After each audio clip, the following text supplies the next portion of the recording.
E o Verbo se fez carne e habitou entre nós, e vimos a sua glória, como a glória do unigênito do Pai.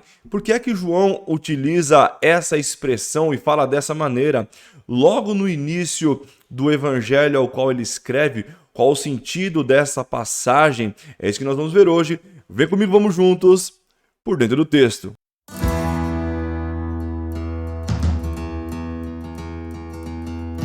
Olá, eu sou o pastor Douglas Gonçalves e você está no canal Por Dentro do Texto. Se você está chegando por aqui agora e ainda não é inscrito no canal, não se esqueça de clicar aqui embaixo no botão inscrever-se, ativar o sininho para ficar por dentro de todo o conteúdo que nós temos produzido aqui no canal. Se você já acompanha os nossos vídeos e conhece o conteúdo do canal, não se esqueça aí de deixar o teu like. Lembrando que se você deseja adquirir literatura cristã de qualidade, passa no nosso site livrariaculturabíblica.com.br, o melhor preço com o melhor frete para a sua região, para que você possa aí adquirir material de literatura cristã, teologia de qualidade para abençoar a sua vida e também o seu ministério. Você também pode apoiar esse canal se tornando membro do nosso canal, você nos ajuda com uma quantia mínima mensal e isso também me ajuda a produzir mais material para o canal, mais conteúdo para que vocês possam também ser edificados e eu também ser edificado à medida que nós produzimos conteúdo e trabalhamos juntos aqui no nosso canal. Você também pode fazer o meu curso que está aqui na descrição, Interpretação Bíblica na Prática. São 13 aulas para você aprender a interpretar a Bíblia Sagrada de forma muito direta, desde a exegese até a hermenêutica, para que nós possamos juntos aí conduzir o nosso trabalho no reino de Deus. Então, pois bem, pessoal, quero tratar com vocês no vídeo de hoje desse texto que é muito interessante e é um texto extremamente profundo, muito mais profundo do que nós podemos visualizar logo na primeira leitura do texto, né? Porque João é tido já como consenso que João escreve um evangelho onde ele vai enfatizar a divindade de Jesus. Não que os demais evangelhos não possuam uma cristologia alta, como nós falamos dentro da teologia bíblica, mas a ênfase de João, ela já no início do evangelho ao qual ele escreve, é da divindade de Cristo. E é interessante que ele vai começar lá no versículo 1 desse capítulo que nós lemos, dizendo que no princípio era o Verbo, e o Verbo estava com Deus, e o Verbo era Deus. No versículo 2 ele vai dizer, ele estava no princípio com Deus, todas as coisas foram feitas por ele, e sem ele nada do que foi feito se fez. Nele estava a vida, e a vida era a luz dos homens. João já começa deixando muito claro que Jesus, ele também é eterno, assim como o Pai, ele também é eterno e que já existia antes mesmo da criação. E é interessante que a palavra verbo, que no grego é logos, a correspondência dessa palavra na cultura hebraica vai se dar como sabedoria. Então, para os hebraístas, para os judeus, essa palavra vai se corresponder com sabedoria. E o relato imediato desse texto já nos mostra que Jesus, ele é o agente ativo de toda a criação. E essa passagem nos remete diretamente a Gênesis, porque coloca Jesus como o agente ativo de toda a criação.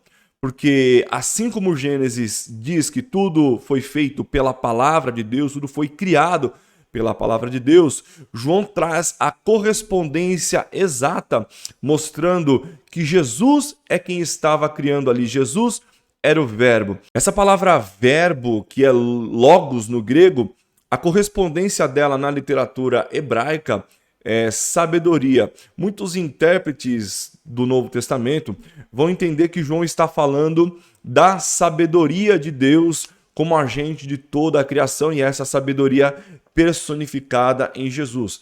Porém, existe um consenso na academia de que a comunidade para a qual João escreve o seu evangelho não era uma comunidade hebraica, e sim uma comunidade gentílica. E isso é muito interessante porque ele vai tratar exatamente de como aqueles que estavam recebendo o evangelho recebem a revelação dessa palavra. Então eu prefiro uma linha de tradução que logos na cultura helênica, dentro da filosofia, a palavra logos, ela vai trazer uma ideia de razão de toda a existência. Então, nesse entendimento, embora não seja um consenso, existem essas duas linhas de interpretação, eu entendo que esta aplicação ela é mais coerente, porque ela vai falar que Jesus é exatamente a razão de toda a existência. Tudo que foi feito por ele, e sem ele, nada do que foi feito se fez. Então, trazendo Jesus para o centro de toda a criação, João começa a enfatizar a divindade de Cristo logo no início do seu evangelho. E quando nós falamos sobre Jesus ser a luz, ser a razão, isso está remetendo diretamente a Gênesis, porque a luz estava com a humanidade desde o Éden, mas a partir do momento que nós pecamos e nos afastamos de Deus, passamos a andar em trevas. E essa ideia que João vai falar lá no versículo 14, iniciando ali no versículo 11, quando ele vai dizer assim: veio para o que era seu e os seus não o receberam, mas a todos quanto o receberam, deu-lhes o poder de serem feitos filhos de Deus, aos que creem no seu nome, os quais não nasceram do sangue, nem da vontade da carne, nem da vontade do homem, mas de Deus. E o Verbo se fez carne e habitou entre nós, e vimos a sua glória, como a glória do unigênito do Pai, cheio de graça e de verdade. Quando nós olhamos e essa restituição da filiação divina dentro de nós, a partir do momento que nós começamos a vivenciar isso, nós precisamos de novo voltar lá para o Gênesis, porque quando a palavra do Senhor nos diz lá em Gênesis que Deus cria o homem à sua imagem e semelhança, já falei isso em outros vídeos, ali não está falando de aparência física e nem capacidade cognitiva, como alguns já defenderam outrora, de que imagem de Deus seria senso de existência, ou seja, o ser humano, ele sabe que é um ser humano, né? Então ele teria capacidade diferente dos demais seres da criação, como os animais. Mas, analisando dentro do texto hebraico e dentro da cultura, do contexto histórico-cultural da época, a expressão imagem e semelhança está falando de filiação e governo.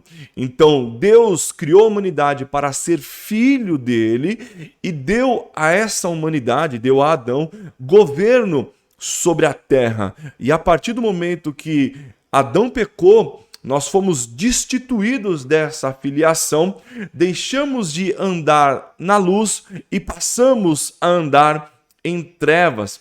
E é interessante que Jesus vem restaurar exatamente isso, porque todos nós somos filhos de Adão segundo a carne, mas conforme está escrito no versículo 13, que nós já não nascemos do sangue, nem da vontade da carne, nem da vontade do homem, mas de Deus, e o Verbo se fez carne e habitou entre nós. E esse conceito de habitação da divindade, quando nós olhamos o contexto da cultura antiga, nós vamos observar que o templo, ele é o centro da habitação da divindade. Isso tanto no Éden, porque você pode analisar dentro da narrativa do Éden, você percebe ali dentro da cultura antiga um templo sendo construído. Eu vou deixar alguns livros onde você pode encontrar essa informação aqui na descrição desse vídeo. E este Éden, o Éden como templo, como centro da habitação de Deus, ali onde Deus se relacionava com Adão e Eva. E isso deixa de existir a partir do momento do pecado. E toda a ideia de um tabernáculo, a ideia de um templo durante toda a antiga aliança vai remeter a Deus habitando entre o povo. É por isso que Jesus vai dizer também, naquele encontro com Natanael, fazendo ali uma alusão à passagem na qual Jacó vê uma escada ligada no céu e na terra, ali provavelmente um zigurate, e anjos subindo e descendo. Jesus vai dizer a mesma coisa para Natanael, porque quando Jacó tem aquela visão, ele tem total consciência de que aquele lugar seria a casa de Deus, ou seja, um templo. Ele remete àquela localização a um templo, a um centro de relacionamento, de comunhão, de união com Deus. E essa expressão que Jesus utiliza quando ele está falando com Natanael no mesmo evangelho, segundo escreveu João. Então, Jesus, ele vem ser um terceiro e último templo, ou seja, o centro do relacionamento entre Deus e o homem. E é por isso, e essa expressão habitou, ela vai encontrar uma correspondência lá no Antigo Testamento, lá em Gênesis. Isso é defendido por alguns autores, de que a palavra Shabá, descansou, vai encontrar uma correspondência com habitou, ou seja, Deus criou e Deus habitou, e através dali ele passa a se relacionar com o homem e com toda a sua criação. A ideia dessa habitação vai trazer um conceito de nova criação. Então, todo esse relato que nós estamos lendo no Evangelho segundo escreveu João, capítulo 1, está falando de uma nova criação, a restauração da criação que caiu e que se perdeu desde o Éden. E isso vai alterar diretamente a forma como nós vivemos, a forma como nós nos relacionamos, porque nós passamos a viver dentro daquilo que a teologia bíblica vai nos informar, a tensão do já, mas ainda não, a tensão escatológica, ou seja, o reino de Deus está estabelecido e nós vivenciamos e experimentamos esse reino já em parte aqui e agora, através do amor, da bondade, da comunhão entre irmãos, de uma vida cheia de fruto do Espírito. Nós experimentamos este reino agora em parte daquilo que será pleno na volta de Jesus. Então, essa expressão não vai trazer um conceito apenas de religiosidade, mas vai trazer uma ideia de que Deus está no nosso meio e que nós já passamos a viver nesta era, em parte, aquilo que viveremos na plenitude, na eternidade vindoura. Então, João está enfatizando esse conceito para que nós possamos compreender. É apenas uma introdução a esse tema. Eu sei que é um tema que tem diversas nuances, diversos desdobramentos, mas eu quero deixar aqui alguma literatura onde você pode encontrar estes conceitos, que é o livro O Reino de Deus através das Alianças de Deus, de Peter Gentry e Stephen Vellum, né, de Edições Vida Nova, um dos melhores livros que eu li no ano passado, e também O Templo e a Missão da Igreja, uma teologia bíblica sobre o lugar da habitação de Deus. Você encontra esses livros lá no nosso site, livrariaculturabiblica.com.br. Também a Teologia do Novo Testamento, do Bale ou Billy, se você preferir, depende ali da linguística.